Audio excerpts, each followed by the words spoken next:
For silent reflection and pledge allegiance.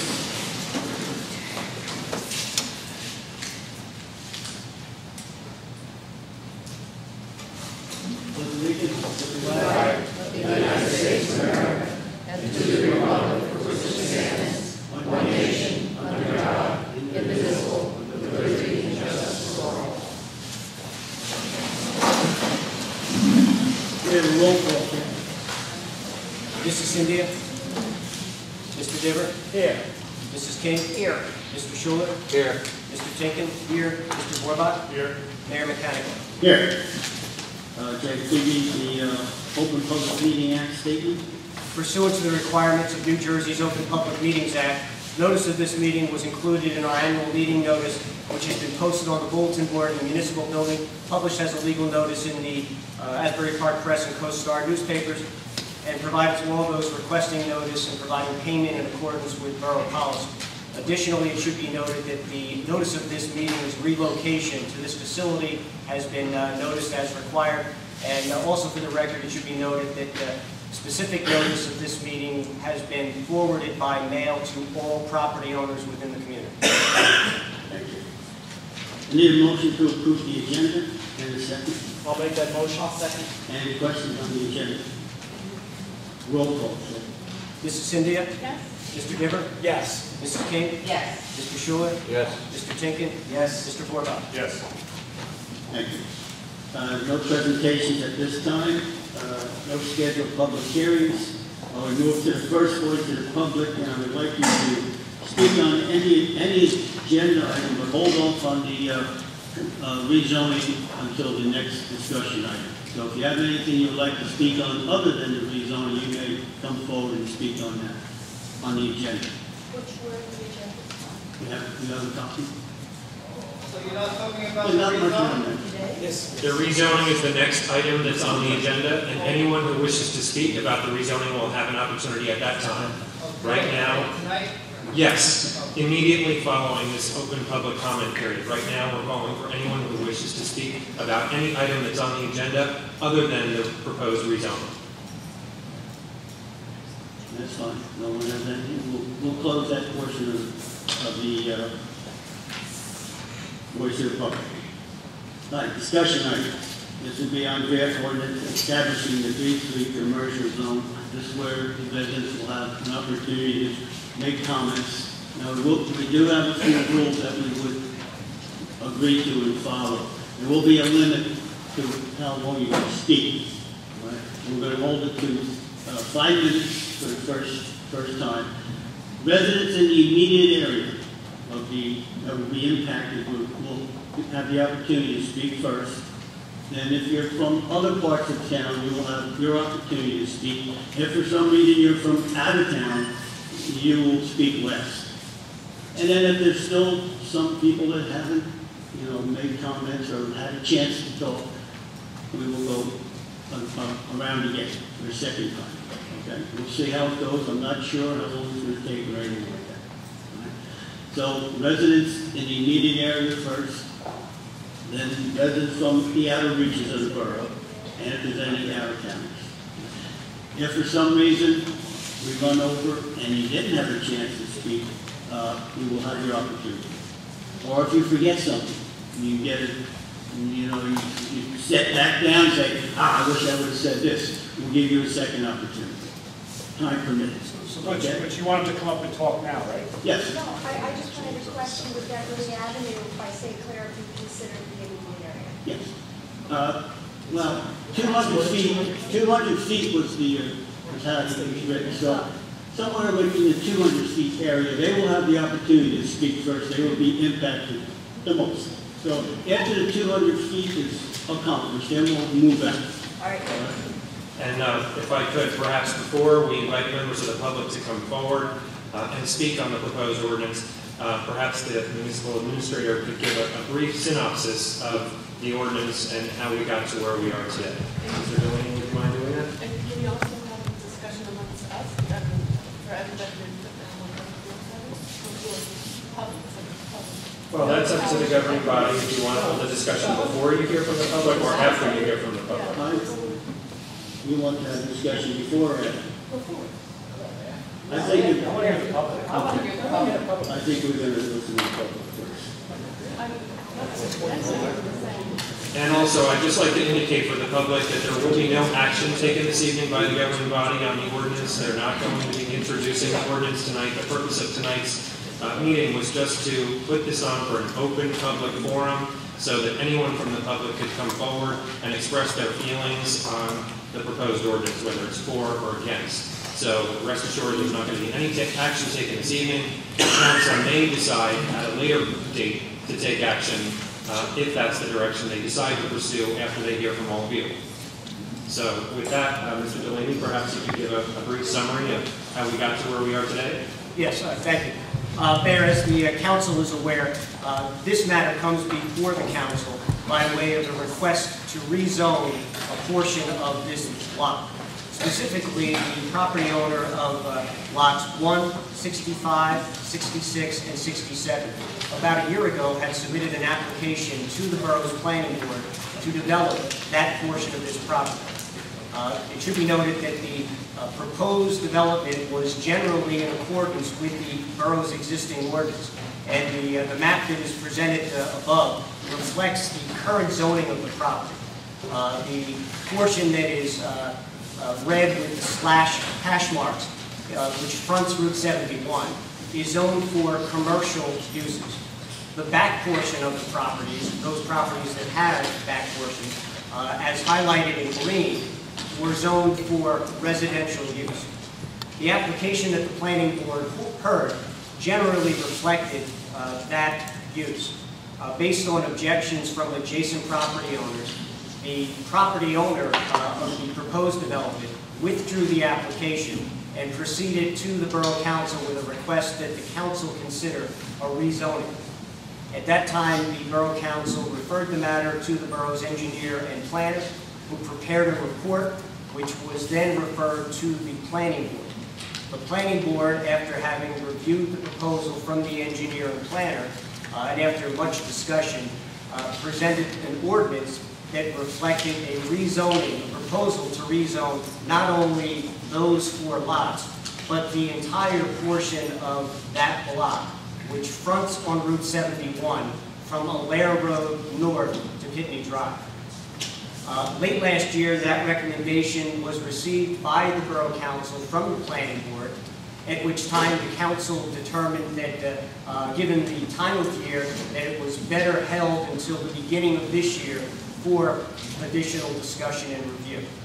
Typically, at this point, the ordinance would have been introduced by the governing body and a public hearing scheduled. As a result of Council's concerns that additional members of the public should be heard before any formal action was taken, it was determined that notification would be provided to all property owners within the town of tonight's meeting so that the council could hear comments prior to taking any formal action and considering any introduction. And again, as Mr. Raffetto has indicated, tonight's meeting, the ordinance is not scheduled for any formal action or introduction, but rather is listed as an item of discussion, specifically for the purpose of hearing public comment on the proposal. In attendance this evening is the borough's engineer, if there are any technical questions, but I think it is straightforward as to what the current zoning is and what is proposed. But if during the course of discussion there are questions, we'll be available to answer those.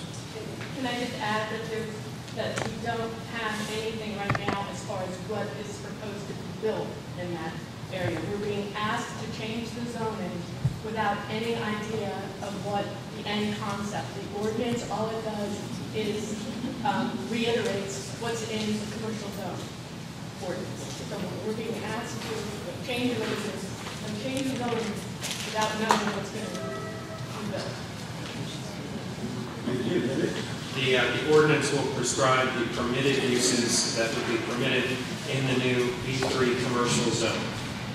And with that, Mayor, perhaps you could open it up to the public. Yes, I would like to open it up, and the residents that live within the area is going to be impacted the most, which would be Hampton Court, Wickham Manor, along the highway, and a section of Pitney.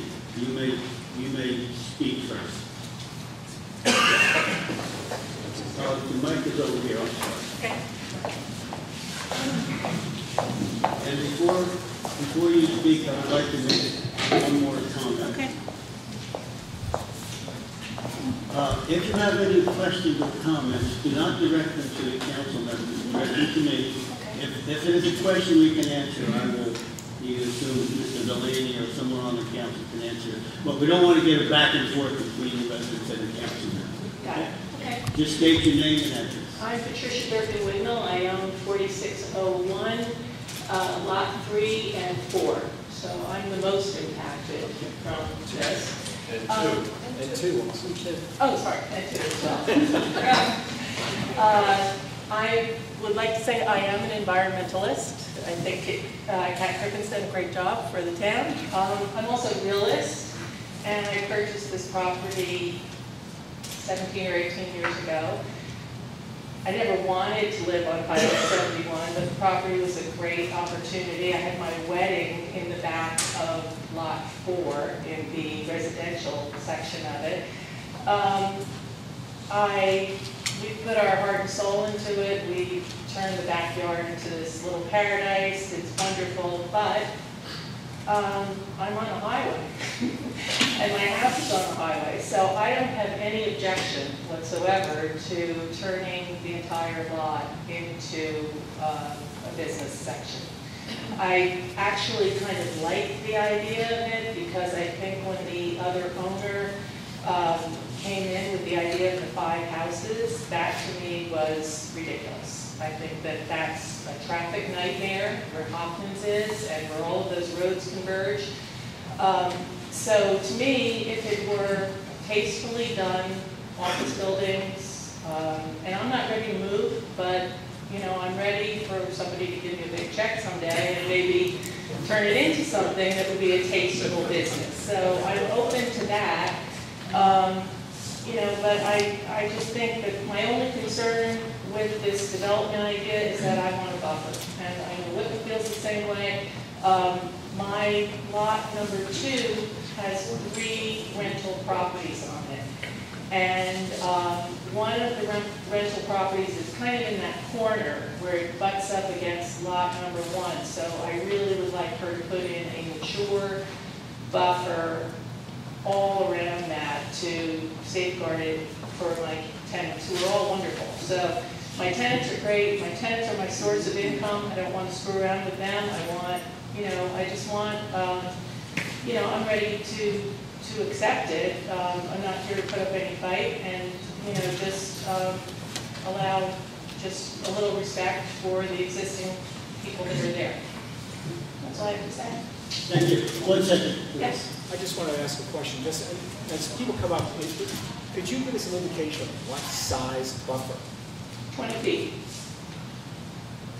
20 feet, especially around lot 2, or between lot 1 and lot 2. That's really my concern. On that long line, that's my backyard, which is wide open and, you know, kind of a little sanctuary. I don't really want, you know, honking horns and cars and things like that. I certainly don't want a road, but I would like to have a buffer of 20 feet on all edges, but with a special access around lot 2 in that corner. Thank you. Yes, anyone else?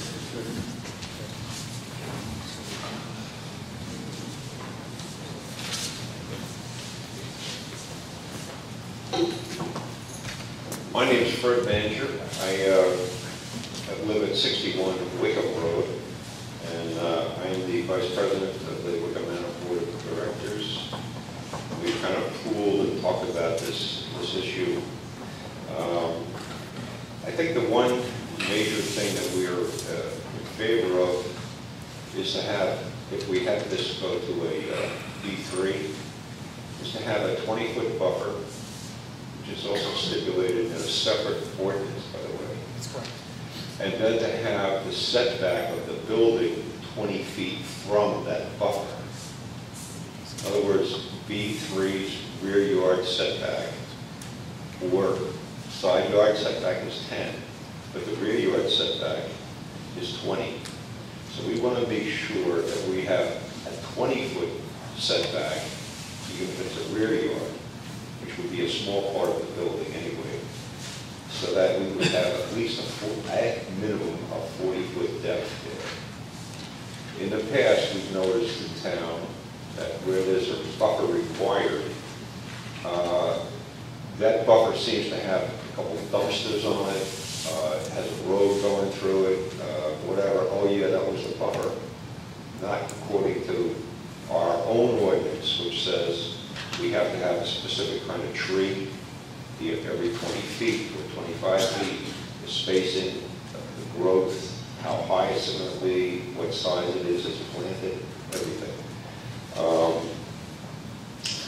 I think that another good thing would be to have a loop road in there, so that the same entrance that people come in is where people go out. How can we configure this thing, or how can we think about it as being developed? That's only one idea.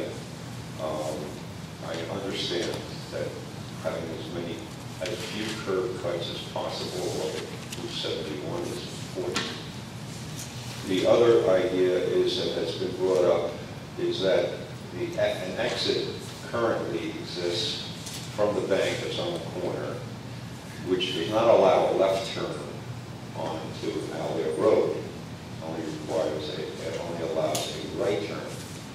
Unfortunately, what that does is it sends people into Wickham Manor, then they make a little turnaround at that little thing there, and usually a 3-point turnaround, a K-turn or whatever, try and come back out on Alvear Road and try and make a left. So having some thought here in this ordinance, and I'd like to have not only the buffer plus the 20 feet written into the ordinance, but in order to have that thinking incorporated into how to avoid having that happen. Because either they pass into Wickham and go all the way through to the other side, or they go into Parkview and race down Parkview and try and get onto 50, try and get down on the other side, which is really nothing more than a danger. And that's where we stand there. Now, as far as the overall concept here, very much in favor of this B3. We think that having the buffer and having the 20-foot setback, we are very aware that we're a multifamily. We're between a already zone B2 piece along Route 71. Then all of a sudden somebody's stuck in there at a single-family housing block. And then we go to Wickham Manor, which is a multi-zone, and then we go to a single zone, or R5. So in the planning world, it should be all be business. It should then transition into a multifamily, and then from there it should transition into a single-family homes. If we were to do this B3 concept, it would make that correct. So that's, do you have any questions? I should just make it, I'm the planning board representative from the council. I'm the council rep for planning, and I sit on it. When you say the additional 20 feet in buffer, that could be, say, parking area, that could, as long as the building is set back further toward the buffer. A buffer, according to the town's ordinance, is 20 feet right now. Is 20 foot, it's planted. That's correct. It's non-touchable. But you're talking about another 20. Having a 20-foot setback from there to the building, right? So in other words, from our line, or from whoever's line is up there, that surrounds us is 40 feet. Okay. But what I'm asking is, just for clarification, the first 20 feet, I understand, and the engineers here, would be a planted, which we could direct what's planted there. That's right. You know, if it's a house, we can't. I want to be very clear about that. We're very aware of that. What I'm saying is that second 20 feet, could that consist of, say, Macadam could be a road. Okay, that's all I want to know, because I just want to know that that second 20 feet That 20 feet would be either parking lot or the access could be driveway. access driveway, could be whatever's behind Okay. the building. I don't know, could be grass. I just want to make sure everybody's clear on that, because that's, important. What we want to be sure is that the 20-foot setback is not confused as a buffer. Oh, no. If all of a sudden somebody walks The out buffer- the back of the building that's built there. and if In they- the ordinance, the buffer is, sacrosanct. That Okay. buffer must be there. And therefore, the 20-foot setback must come from the buffer, Understood? not from their property. No, I understand. Anybody else? Well, I just want to point out that there was some conceptual drawing, maybe if that 20-foot setback, there was a 20-foot buffer and then possibly a parking area, that might be agreeable to, because it wasn't, but Absolutely. because we don't have any concept Can of what be the in the beginning capital. of. Can be a road, can be parking. I want to make that point. Right, whatever. But we really don't want the confusion of losing that 20-foot trees. So it's important to you that in no building that, say, could possibly go there would have to be at least greater than 40 feet from your property line, from the Wickham Manor property. I can't speak for the other people going down the other one, along Yankee Court, but I would imagine if that worked for Wickham, it would work for them too. Sure. Okay? Thank you.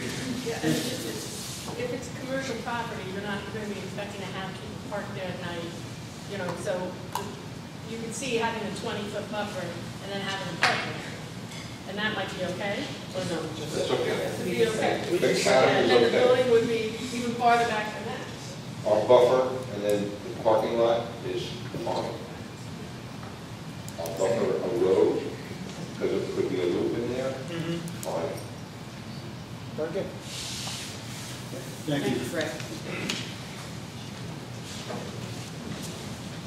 Yes, anyone else? Just give your name and address.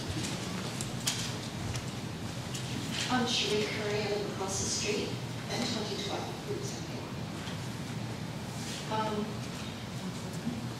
Actually, I'm sort of speechless, so I don't know quite what to say, except that I'm concerned about the properties across the street and what's going to happen to them. And that if it is inevitable, and this does happen, that the word good taste and nice is very, very opinions. And when the buildings get so close to the road and everybody's worried about the back lots being too close, when you put those buildings close to the sidewalk and you have 3 feet to walk on, and you're driving down the road and you feel claustrophobic, as has been happening further north, then I would really be upset, to say the least. There needs to be some space between the sidewalk and the buildings. I don't know whether you're going to tear the buildings down and put new buildings, like you say, you don't know what it is. But to have them built right up to the sidewalk is not even. To address your concern in that, we were very conscious of what was built north of us, especially if you go to 18th Avenue and you see there's a building that you have this much grass and you have this little sidewalk and about one bush and you're in the building. We were very conscious of that in planning this ordinance, and the setback would be at least another 5 to 7 feet further. So it's not like it's going to be sitting on top of the road like that, because that's something that if you go up Route 71, it's been a complaint that I think you've heard. They just seem so close. We wanted something where you could actually have maybe some benches out there, or some streetscape lighting that would be uniform, like what's been done around the rest of the town as new buildings went in. And the other concern I have is for the engineers, that the flooding and the water drainage be thoroughly looked into, because I understand there are some very real concerns. Mayor, if I may, Go ahead. just so I'm clear, the request regarding the front yard setback, I just wanted to point out that the proposed draft ordinance provides for a minimum 15 feet front yard from the front property line to any structure.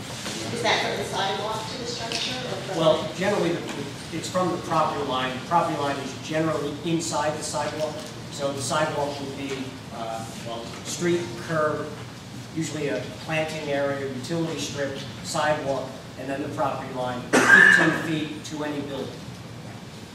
That's a good thing. Well, we would have to specify that, because anybody can ask for a variance at the planning board. Once we change it, anybody can ask for a variance and possibly have to go through, and all of what we say here doesn't have. Well, that's true of any variance request. That is correct. Yeah, does that help? Okay.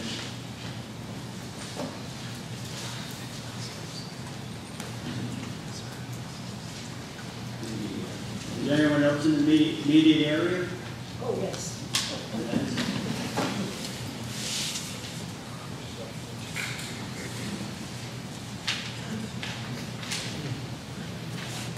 Ladder, Pitney Drive, Pickering Laser.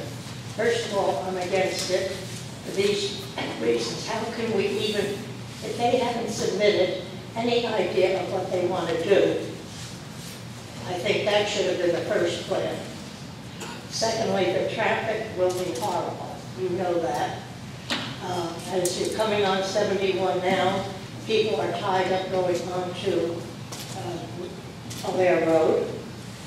As the gentleman said before, they will come through Parkview. We have enough cars coming from Wall Road, cutting down Pitney Drive, over Windsor, speeding.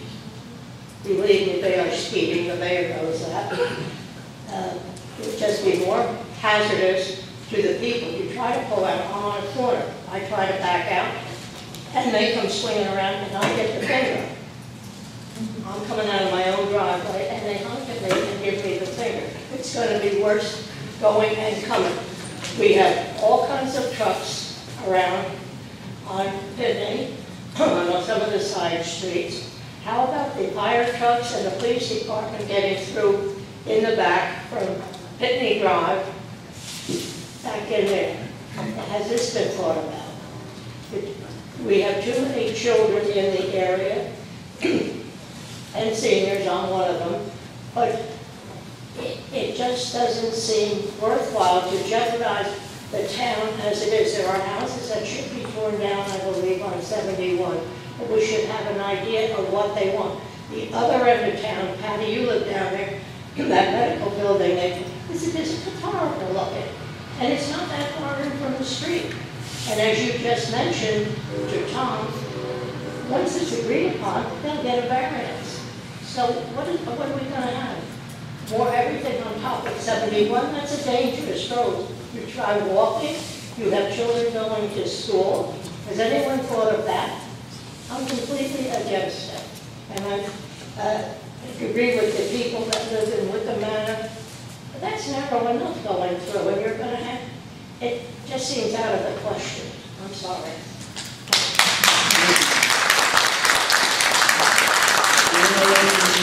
Immediate area like to speak. Thank you, George.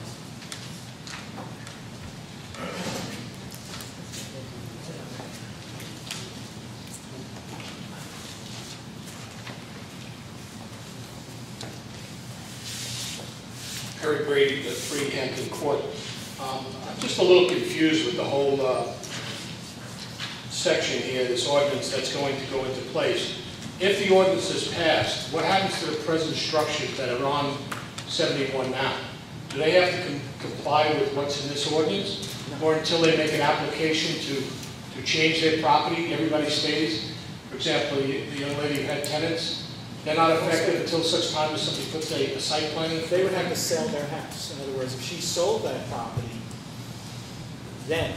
But there's no one who's, in other words, if you're concerned about someone being, for example, forced to comply and tear down the house and put up a building, no. And that would include the egress to 71 that's presently structured out there now? That wouldn't change anybody's site plan they have now? No. What about setbacks that are in The this setbacks that ordinance? the people have on their property now are there. Those are there. Those structures exist. They exist in a non-conforming way, but they exist. They would not be subject. In other words, you don't all of a sudden have to move your house back 10 feet. or move your house forward 10 feet. Right, but I'm on the other side, so I guess what I'm saying is, what happens down when it says it here, that we're supposed to have 20-foot setbacks? We don't have 20-foot setbacks where we live right now, in Hampton Court. We don't have any trees, we don't have anything. We have a 5-foot fence, that's a wooden fence that's been there forever, and nobody has improved anything. Anytime that we made issues back to the town has told us, okay, good, they put a fence around a dumpster, for example, but they don't have to put trees because they're grandfathered in. So we have no trees, we have nothing on anything facing 71. So we brought this up, I spoke last time, and my concern is that when we talk about setbacks and we promise in the future, but yet we haven't delivered what we have now. If I could just, I'm sorry, if I could just point out, where we're talking about Hampton Court, you had a property existing there, I believe it was Edmonds. Eggeman's is one, we have a couple But of that's, yeah. one of them, that takes up a great deal of what faces Hampton Court. Some. And then there's the Real estate. real estate and construction office that is next to it. Those properties were there first, and Hampton Court came after. And not to say that, you know, No, I understand. one is less than the other, So I'm but bringing this up. I'm sure you understand that you had so much property on that east side of Hampton Court that, you know, in terms of the setbacks, you would have been affected. No, I understand that, so that's what I'm just trying to say. What But this on the ordinance says, south, if you go to the south end of Hampton Court, where the cul-de-sac is, Correct. where the actual circle is, you'd have 20 feet in from there. so, but you say in the ordinance that it covers all lots, 1 through whatever, but you're really not saying it's gonna cover everything that's existing. It's only gonna cover if somebody makes a change to that lot. It's Is that gonna- correct? It affects what will be developed, Future. yes. So what I'm saying, when you talk all the setbacks, it does not apply to lots 10, 9, 8, or 7, unless they decide to change their site plan. If they knocked their building down and went to rebuild it, they'd be subject to the setback. Okay. Mayor?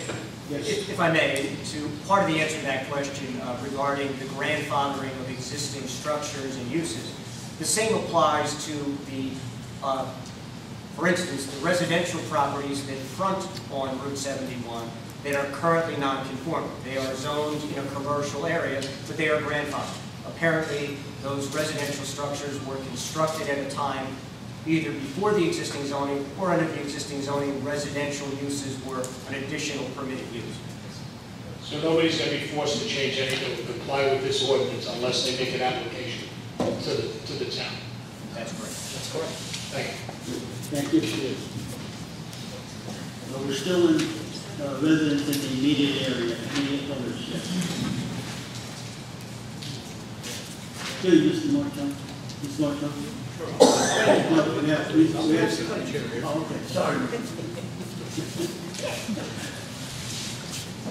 My name is Candy South and I live in Lincoln Manor. I just want to say that I have no objection to this new rezoning of the property and I live right behind it. I'd be more concerned with residential homes being put there than having a Starbucks. I kind of like that to be able to I'd like to walk around and have a cup of coffee on the front bench. So I just wanted to voice my opinion that I have no objection to this being living that close. And thank you.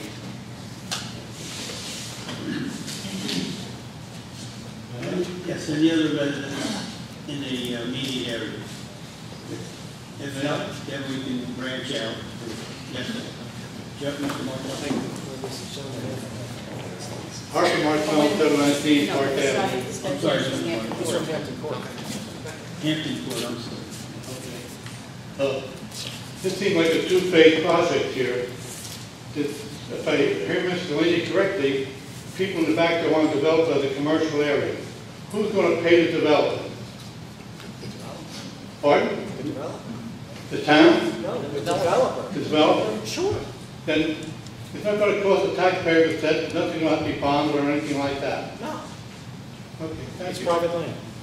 Okay, thank you. Yes, sir. Alan Nevikoski, One Hampton Court. Thanks for the opportunity. I spoke at the January meeting as well. in a little bit better shape this time without the negative. My concern has always been, and I've voiced this before, when the proposal was made by St. Stephen's to provide outdoor dining, is quality of life, increase of traffic, and what it does for our overall property value. And my concern is that this could be the first step to a litany or trickle effect of other things. If this is rezoned to a B3, and its study comes back, and one of the questions I have, and I'll regress for a second, has any traffic studies been done? Have any noise studies been done in terms of what the increase would be for this? You know, I mean, we're looking at doing something that, how does this overall proposal fit into the master plan of the town long term? We have a situation where the post office is today. There was a mortgage company there. Some of those buildings are vacant now. You know, help me understand where there's much more significant parking. There's much more room. It wouldn't impede upon other things to look at possibly expanding, developing, or doing something there. You know, I've sat here tonight and I've heard that some people are looking for payday and they're going to be loaned out.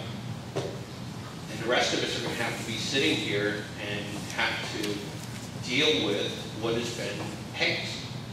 If you sell your couple of lots and you're long gone and sitting on a beach in Florida, I'm still living on Hampton Court. You know, I'm worried about my property value. I moved here for the sole purpose of quality of life. You're now looking at increasing the amount of traffic. 2 days a year, I recognize that St. Stephen's is going to have traffic, which is going to take my entire street that I live on and not allow me to move out of there without having to potentially hit somebody. There's traffic lined up and down the street. Sarah can attest to this. We see condoms and we see needles on that road today. What are you going to do if you increase that business? People are going to say, oh, I don't have any place to park. I'm not going to go here. They're going to go down the street, walk around, and start parking. So what 2 days a year used to be for Hampton Court in terms of parking is now going to become a regular phenomenon. I just have concerns that traffic studies haven't been done. You're going to start increasing the amount. You know, it's on the books for outdoor dining. If the wind's blowing out of the east on any given day, I can tell you exactly what St. Stephen's has on their menu.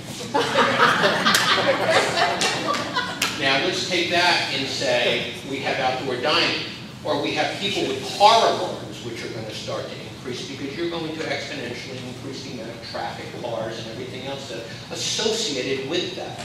We talked about, you know, environmental concerns. There's emissions concerns. There's noise concerns. We ramrod this through, and this is the gut I'm getting, and I don't mean to be disrespectful, but I'm looking at a court right now, Hampton Court. If this is passed and somehow made into commercial access, and someone comes back and says, man, we really need to take that court out. I just want to point out, there was a flyer sent out. That flyer was the rodents. So far? No, not so far. It is the law in Spring Lake Heights. It was passed in 2010 to protecting the American Dream Ordinance. That ordinance specifically says, notwithstanding any other provision of law, neither the Borough of Spring Lake Heights nor any of its subdivisions shall assert eminent domain authority under the state constitution or the local redevelopment and housing law to take private, residential, or commercial property for economic development without the written consent of the owner. No one can take that unless you agree. And I know plenty of folks who live in Hampton Court, and I'm pretty sure they're not going to agree. Good. Okay. I just want to clear that up. That is a complete, and there is a buffer there now. If you go into the court, I mean, when you look on the map, it's a little, it's not accurate. It looks like the cul-de-sac is right on the property line. It's not. There is a buffer there that goes back about 20 feet. Well, you're talking another 20 feet beyond that. Okay, I get it. No road can come through Hampton Court without the assent of the owners of those two properties. Right there. Can't happen. Let me back up. One of the things that's And who would throw their property value away by saying, sure, put a highway through my cul-de-sac? Well, that's why I'm here talking. Exactly. Because I want my property value. And I understand that. You know, the concern that I have is that we're trying to rezone something, and we don't even know what this developer is opting to do. You know, The developer is going to develop it. I'm sorry? We don't even know if the developer is going to develop it. Maybe they just want to get commercial zoning and then sell it to somebody at a higher price. We don't know. We have no idea. You're right, we don't. Part of the unknown is that, you know, it's, you know, have faith. This is not a leap of faith. This is not Springsteen's law. This is quality of life, and this is impacting a lot of different components here. And I just think that we need to have a lot more discussion and a lot more studies done in terms of the overall area impact, and again, how this fits into the overall plan of the community. Thank you. Thank you.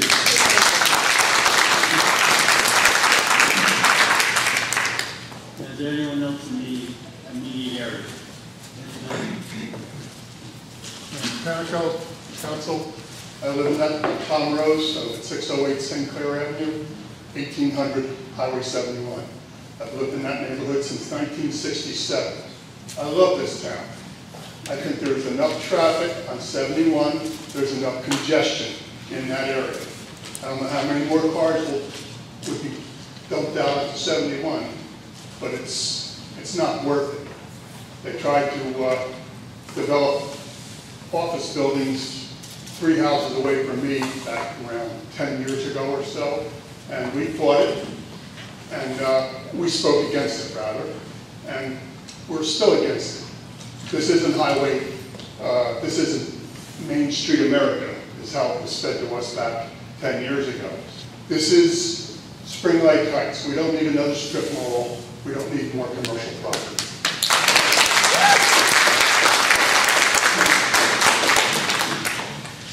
Anyone else?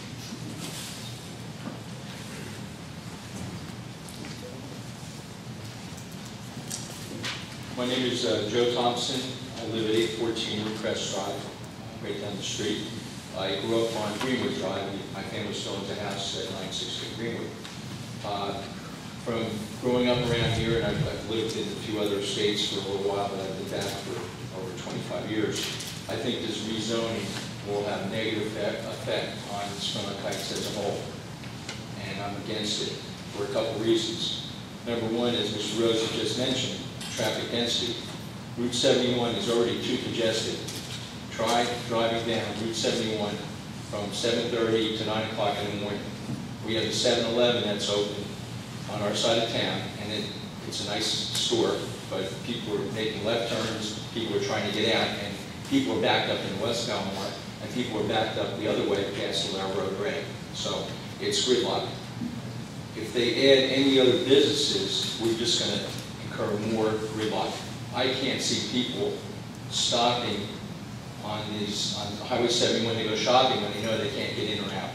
And you know someone that this goes through parks that has a business on that west side of 71, and people go in there. I don't care if there's a no left-hand side turn or not. They're going to turn, and you're going to have an accident. We're going to have the police are going to be increase their calls more. We're going to have more ambulance calls. And then the other thing is, if they do put businesses back there, what are the fire zones? What handicap parking? How many parking spots can they have?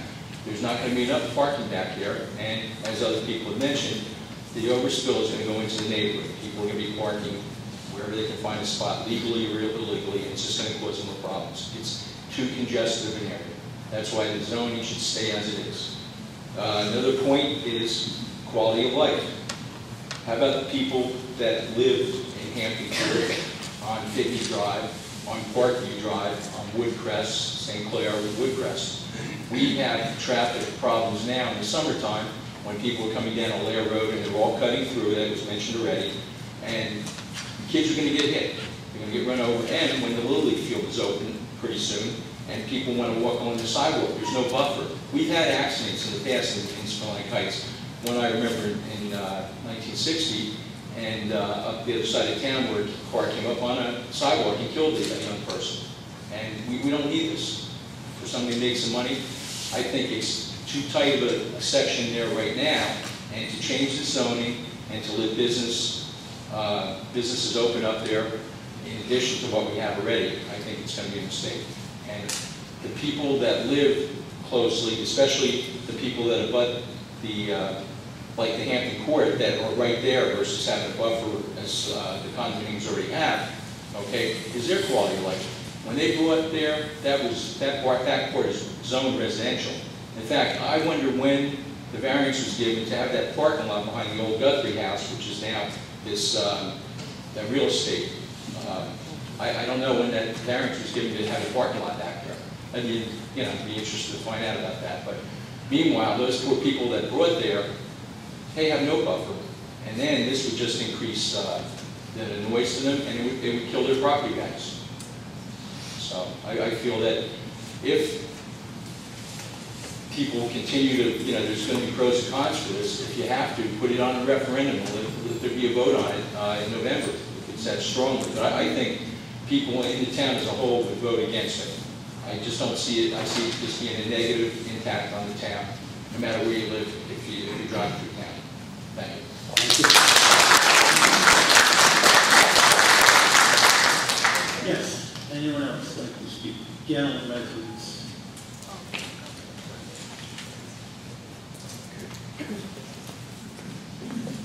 Hi, I'm Christina Farry at 906 Greenwood Drive. I live in the house that I grew up in. I don't really have much to say except it's quality of life. I have an 8-year-old son. I can't cross 71 to get to the beach. We can't ride our bikes. It takes us a good 20 minutes. No one stops. Driving from the school to home, which I could ride my bike faster, takes me about 15, 20 minutes every afternoon. I would like to understand how this isn't going to make it all worse.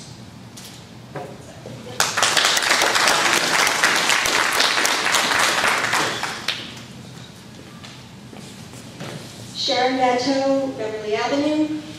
If I may, Mayor, I would just like to ask all my series of questions one after another, and that will help give other people time to speak. But the first thing I'd like to say is I am gobsmacked that a non-resident has so much influence as to affect zoning to completely change it. I just don't get it at all. Because where those people live, they will never have to worry about a situation like this. So there are not tons of questions, but I'll just go down and say thank you. You're welcome. First of all, who will profit from this? Certainly not the residents of Spring Lake Heights. I'd like to know how is traffic congestion beneficial to the residents? We have an underutilized location with vacant office spaces forever already where the post office is. That could be an ideal town center. We've already got plenty of shopping and coffee places and things like that, and beautiful Spring Lake Main Street for more fun shopping, if you will. Okay, and then what happens to the homeowners' properties on Highway 71? That's been discussed. And right in the proposal, it says that it would have a negative impact on the character of the neighborhood and traffic flow. Also, only business or retail use. We already have enough that we need, and then we also have perhaps that proposed strip mall up in West Belmar. That's just going to make traffic a total circus. And this will most certainly affect property values, most certainly, and that could destroy the town. Honestly, would you like to live next to an office building? And why should you be allowed to turn the residents' lives topsy-turvy just to accommodate a few private individuals' profit? And I'm almost done here. Why do you need to amend the land use regulation? That's stuck in there also. And I think that, when residents want to come in and do something for their own private homes, they have to practically give away the firstborn son to get it done. And as far as accepting zoning changes, when you don't know what's going to be there, it's like we say down south, buying a pig in a poke. Thank you.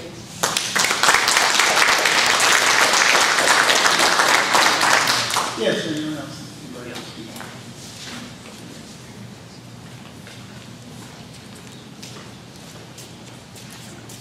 My name is Charles Anderson, 809 Greenwood Drive, Spring Lake Heights. Mr. Mayor, I grew up in this town. I mean, before Hampton Court existed, before Wickham Manor existed, before even Fairway Mews existed. I mean, I remember Marauders down at the south end of town down there, and you grew up in this town, so you know. I mean, we have enough establishments here already. You go up and down Highway 71, you see all the businesses that are there. Some people said 7-Elevens, etc. there. Why, and especially on a proposal when we don't know what they want to put there? I mean, we have a bank there already. You know that intersection the way it is there. Accidents have been there. People have said before, cars don't stop. I mean, it's foolish to even consider something like this. I mean, we have enough businesses. We have revenue from the businesses, the mom and pop stores. We should support them. I mean, the other people on the other side of the street, when Eleanor Miller's was there and that house was sold, I mean, the town is getting ruined. I mean, the bottom line is that we don't need more commercial establishments here. I mean, and I'm not saying people for profit to sell their properties, but I mean, you know, why are we doing it? Why would you consider something like this? The location, the engineer, I'm not a civil engineer, but just from a logistical standpoint of traffic, it's going to be a mess. You're going to have accidents like one person said. There's going to be pedestrian problems. It just doesn't make sense, Mr. Mayor. And even some of the other places that we have those businesses, what one other gentleman said, one's by 7-Eleven, by us, some of those offices aren't even rented.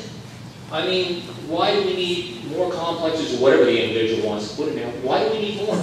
It doesn't make any sense. That's all I have to say. Thank you.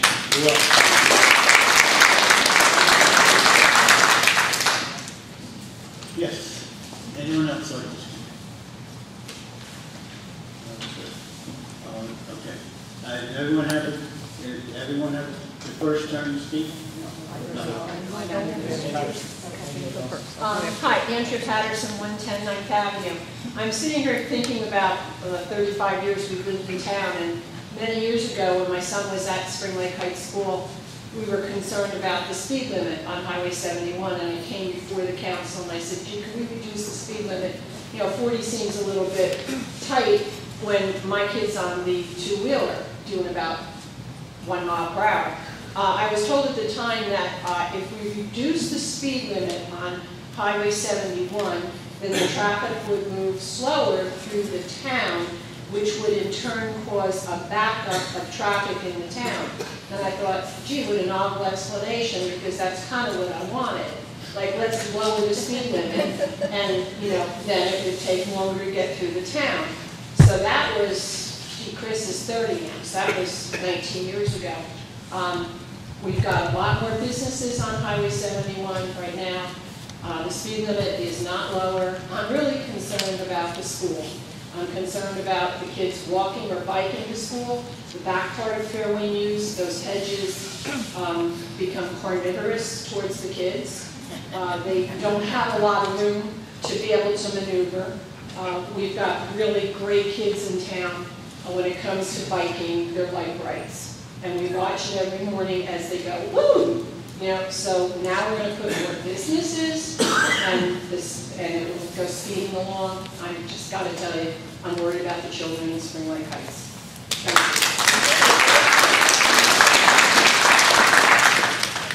Good evening. Bill Kelly, 5 Fox Hollow Road, Spring Lake Heights.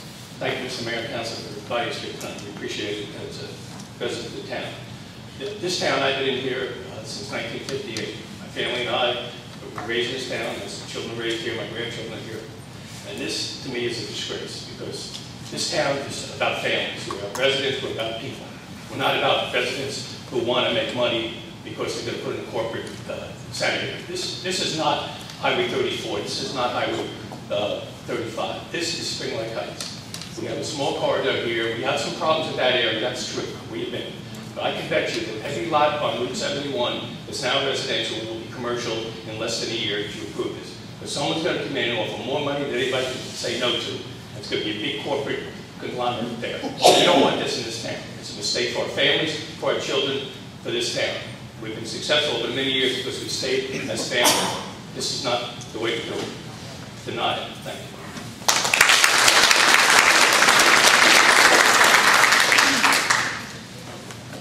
Kathleen Griffin, 564 Atlantic Avenue. I have a question for the borough attorney.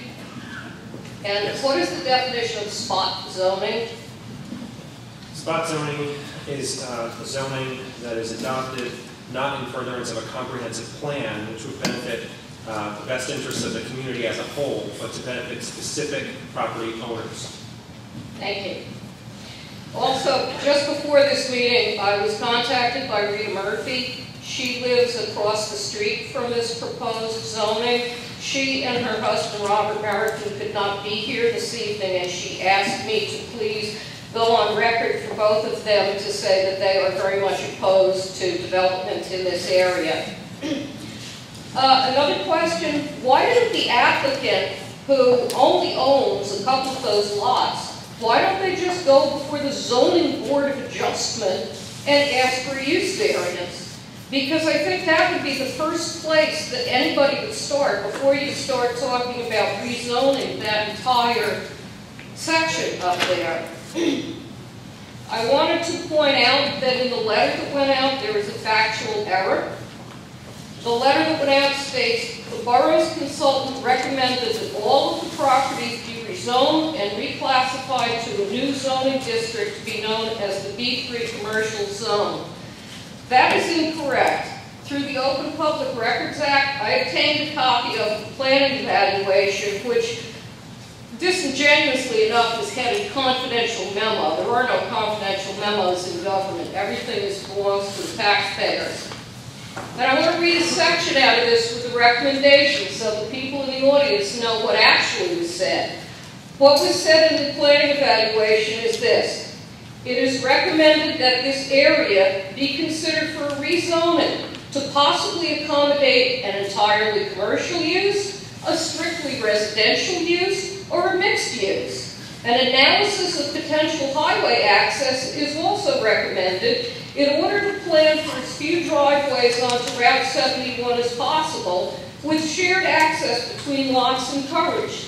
This could be accomplished through the construction of an interior connector road parallel to Route 71, which would also provide a means for efficient access to the rear portions of the lots and off-street parking areas. Based on the existing surrounding uses in this area, each of the rezoning considerations has merit. It is suggested that the council review these alternative uses and provide comment. This was from June 20th. Where is the council's comment? I have been to every council meeting. I have every council meeting on tape. Every council meeting is on YouTube for anybody in this room to go out and see. Not once did the council at a meeting ever discuss or bring up any comments. So I would like to see the comments. And as for the thought that there is no plan in place, don't you believe it. This issue first came up in June of 2005 when former Mayor Mallett appointed a committee to discuss rezoning and redevelopment in the area from Lair Road to Pitney Drive. On the committee was Art Herner, Eileen Eilenberger, Frank Russo-Alessi, Lula Bosco, all of whom were on the planning board at the time. And the mayor indicated that he would also stop in on those meetings. So you had a quorum of planning board members who were meeting at not open meetings. They were meeting at somebody's house to discuss this. Now in 2006, I was one of the representatives from the town who Monmouth County Planning Board did their coastal Monmouth plan. The other reps were Frank Russo-Alessi and Lula Bosco. Imagine my surprise when they came to the meeting with Monmouth County Planning Board with these same design guidelines in hand.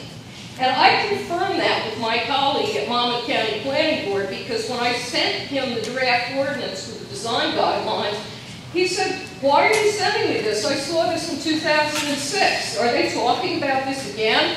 So these design guidelines have been around for quite some time. They are not new.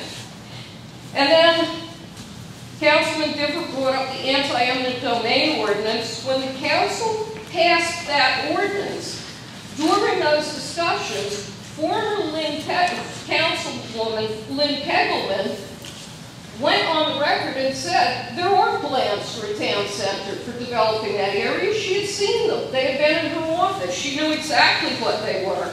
So, yes, there was a threat of putting a whole-scale development in there with a road which actually was going to outlet in the backs of 9 and 10, which is St. Stephen's parking lot. Now, also, Mrs. Cynthia had just made a comment about why change the zoning with no plan in place. Another document I got through Open Public Records was the engineer's billing for preparing the design guidelines, which cost approximately $2,000. If there's no plan in place, why did the borough engineer and one of his colleagues meet with the applicant's engineer 10 days before the planning evaluation was submitted? They weren't playing tiddlywinks, I can guarantee you that. They weren't, my understanding from what I was told is that it was a meeting to make sure that the ordinance covered everything that the applicant wanted. So, you know, I'm not opposed to development, but I'm opposed to the way that this has been going down for the last 8 years. This has been an ongoing argument, and somebody very much wants to see that area developed into a town center.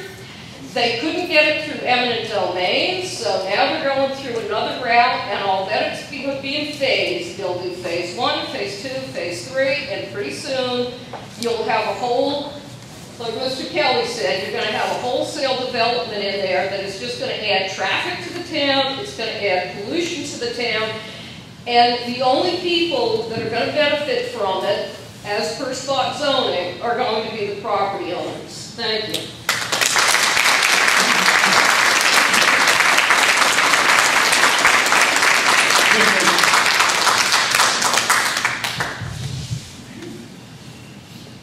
Evelyn Condello, 807 Park Avenue, Spring Lake Heights. I've lived in town since 1952. Grew up down here when the roads were dirt roads, when the manor wasn't there. I'm president and coordinator for the seniors trendsetters in town. I've also sat on the Transportation Council last year. And one of the things, a major concern I have, having sat and listened to what some of the state's plans are, at this time I asked Mr. Delaney this evening, have we consulted with the state to see if there are studies and are there plans for widening Highway 71? We don't know that at this time. They don't think there are anything in place, but down the road there are. What I can tell you from those meetings that are in place is the state, when they redo their highways, they want 6-foot walks, sidewalks, not 3-foot. They want 6 foot. They want to have bicycle space and path. That they want in place. There's a bike to trails program going throughout the state. Spring Lake Boardwalk is part of that. Long Branch, the pier area up there, was redeveloped with that in mind.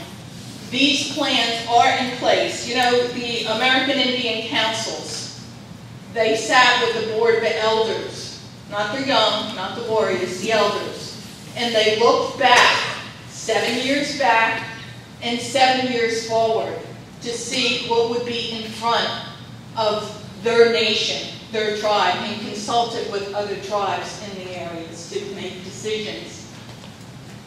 This, I think, and as Ms. Crippen has said, since 2004, actually, these plans have been in place. I attended those meetings, and the people here did not, but they have been in place.